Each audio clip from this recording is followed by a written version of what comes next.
เงามืดแห่งจุดจบไดโนเสาร์และภูเขาไฟทันใดนั้นท้องฟ้าก็ถูกปกคลุมด้วยเงามืดมิดที่ใหญ่กว่าเมฆหมอกพญาไดโนเสาร์ที่มีความสูงเกินกว่าจะจินตนาการได้สูงฮอดสั้นบรรยากาศได้ย่างเข้ามาหาเส้นทางรถไฟ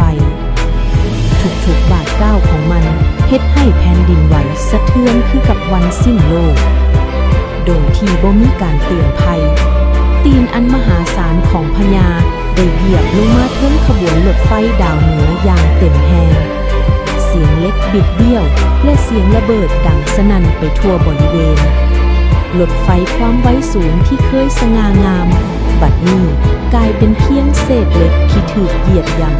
ำภายในตู้โดยสารที่พังทลายวีพยายามเกาะตังนั่งไว้แน่นความเจ็บปวดและความย่านกลัวปรากฏอยู่ในดวงตาของนางรถไฟที่ถูกเหยียบได้เลื่อนไถลงมาตามค่อยสันมุ่งหน้าไปสู่ปากภูเขาไฟขนาดน้อยที่ตั้งอยู่เบื้องลุ่มภูเขาไฟหน่วยนั่นสูงเพียง9 เมตรซึ่งเปรียบเดียวกับขุมไฟน้อยๆสำหรับสัตว์ประหลาดคือพญาแต่สำหรับมนุษย์และรถไฟมันคือมหกที่กำลังเดือดผาลาวาสีแดงสดพุ่งขึ้นมาพร้อมที่จะสูบกินทุกสิ่งที่ตกลงไปจากความสูงที่แนมบ่เห็นหัวพญาก้มลงเบิงผลงานของมันด้วยดวงตาที่เย็นซาสำหรับมันรถไฟและมนุษย์เหล่านั้นบ่ต่างหยังกับหมดพวกที่บ่มีค่ามันบ่ได้รู้สึกถึงความตายที่กำลังจะเกิดขึ้นกับผู้โดยสารถึงแต่น้อยเดียวรถไฟตกลงไปในลาวาที่ห้อนแรงความห้อนมหาศาลเฮ็ดให้เหล็กกล้าเริ่มละลายคือกับขี้ผึ้งอนุสรณ์พยายามเปิดประตูฉุกเฉินแต่ความห้อนนั่นรุนแรงเกินไป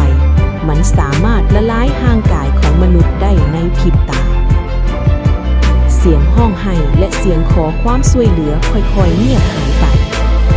วีลับตาลงเป็นครั้งสุดท้ายขณะที่ความห้อนกลืนกินทุกอย่างบ่มีไผรอดชีวิตจากอุบัติเหตุครั้งนี้ความหวังทั้งหมดได้ละลายกลายเป็นขี้เถ้าไปพร้อมกับรถไฟพญาย่างจากไปเสียงฟีตีนของมันยังคงเฮ็ดให้แผ่นดินไหวเป็นจังหวะมันปล่อยให้ภูเขาไฟน้อยๆหน่วยนั้นกลายเป็นบ่อนฝังศพที่ห้อนแห้งของเล็กและมนุษย์ความยิ่งใหญ่ของธรรมชาติได้ทำลายความทะเยอทะยานของมนุษย์โดยสิ้นเชิงภูเขาไฟสูง9 เมตรยังคงเดือดอยู่คือเก่าแต่บัดนี้มันได้เก็บรักษาความลับของโศกนาฏกรรมครั้งใหญ่ไว้